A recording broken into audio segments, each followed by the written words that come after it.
Selamat berjumpa kembali dalam program Pastor Talk. Saya mau berbagi tentang kehidupan, bahwa hidup Anda dan saya bukanlah kebetulan. You are not random. Pernah gak kita merasa di dalam hidup ini, kayaknya hidup ini kebetulan. Rasa-rasanya semua yang terjadi kayaknya kebetulan. Saya kebetulan lahir di keluarga ini. Saya kebetulan punya kepribadian seperti ini. Atau saya kebetulan mengalami kegagalan ini dan itu, lalu muncul pertanyaan dalam hati. Apakah hidup saya ini, di dunia ini, ada tujuannya? Atau jangan-jangan aku cuman sesuatu yang kebetulan terjadi di dunia ini?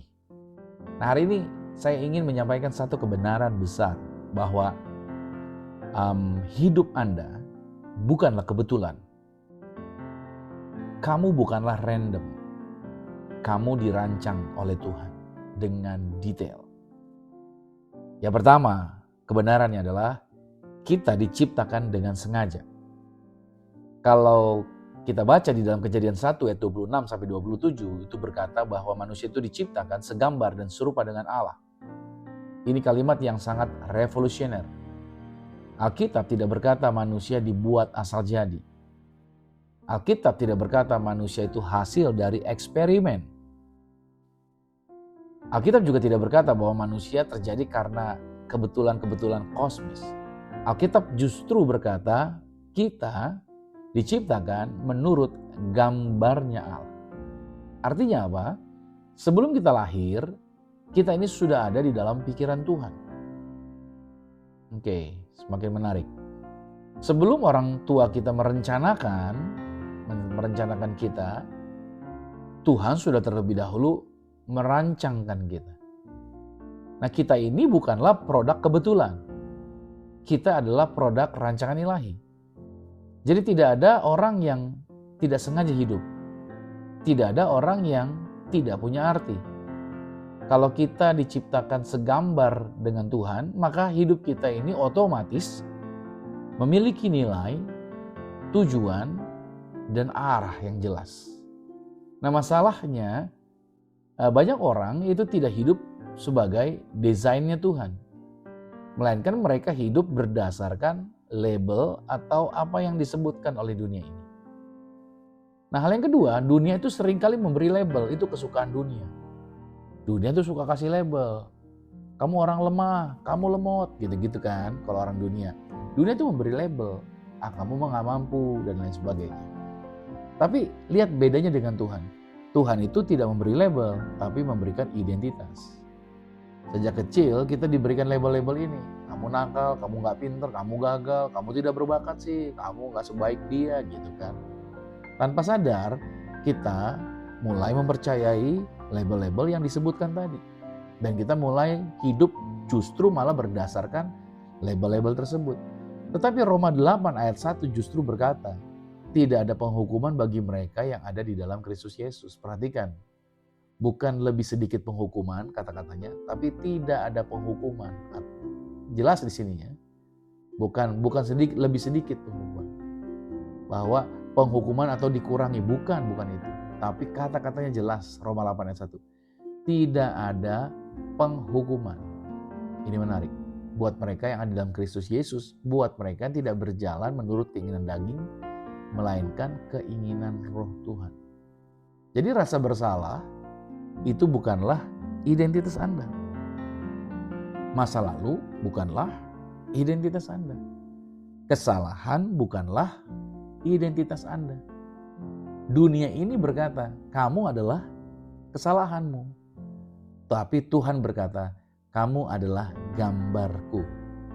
Ini perbedaan besar antara hidup di luar Kristus atau tanpa Kristus dengan hidup di dalam Kristus. Jauh perbedaannya. Tanpa Kristus, seseorang hanya hidup dari masa lalunya.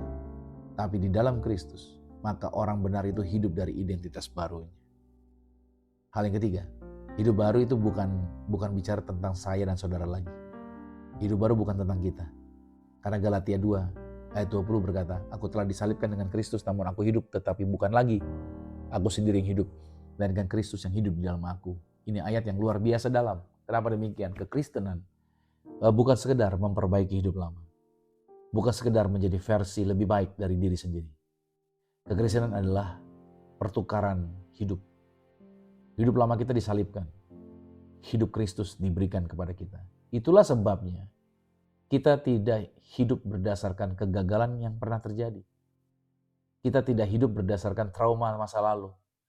Kita tidak hidup berdasarkan hal-hal yang pernah kita lakukan di masa lampau. Kita hidup berdasarkan Kristus yang ada di dalam kita. Artinya, kita tidak menjalani hidup sendirian. Kita tidak mencari tujuan sendirian. Dan kita tidak berjuang sendirian.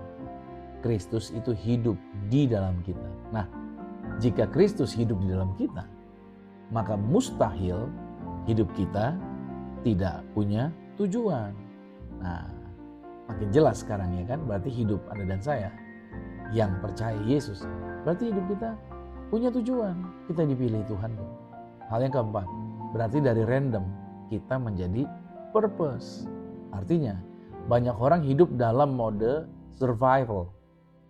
Bangun tidur, berangkat kerja, pergi makan, pulang, tidur lagi, dan ulangi lagi situasinya.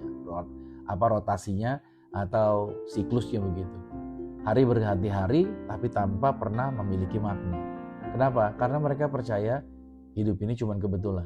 Tapi saat seseorang sadar begini, aku diciptakan oleh Tuhan. Dan seseorang sadar begini, aku tidak dihukum. Dan ketika Anda sadar bahwa Kristus hidup di dalam aku, maka sesuatu berubah. Sesuatu berubah di dalam diri Anda. Hidup Anda tidak lagi random, dan hidup Anda sekarang menjadi sebuah misi yang harus dikejar dan dikerjakan. Nah, setiap talenta itu punya tujuan. Di dalam diri Anda ada talenta. Talenta itu disediakan, itu punya tujuan. Kenapa kamu punya talenta ini? Kenapa kamu bertalenta seperti itu? Itu punya tujuan.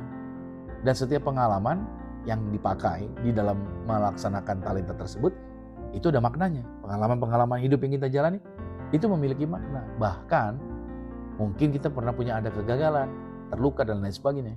Nah, setiap luka itu bisa Tuhan pakai. Untuk apa?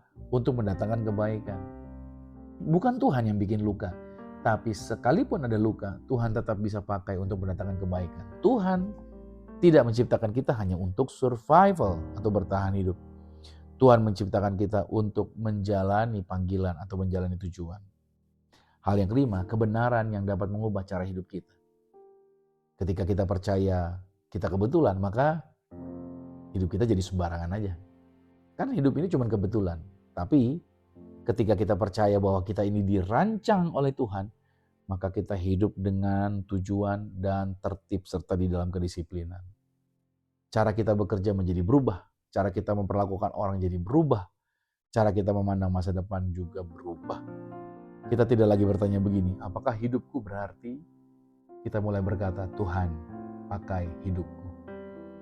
Dan disitulah hidup mulai terasa benar-benar hidup pada waktu kita menyadari bahwa Tuhan mau memakai kita, bahwa Tuhan mau bekerja bersama dengan kita. Haleluya. Nah, hari ini saya closing. Saya ingin menanamkan satu kalimat ini di dalam hati setiap kita. You are not random. You are designed. You are redeemed. And you are filled with Christ. Yang artinya, hidupmu tidaklah kecelakaan. Hidupmu bukanlah kesalahan. Hidupmu bukanlah kebetulan. Hidupmu adalah bagian dari rencananya Tuhan. Untuk itu mari kita hidup bukan lagi sebagai orang yang tersesat, tapi sebagai orang yang tahu bahwa Tuhan punya tujuan dalam hidupku. Haleluya. Amin. Selamat beraktivitas sepanjang hari ini. Tuhan Yesus Kristus berkati. Shalom.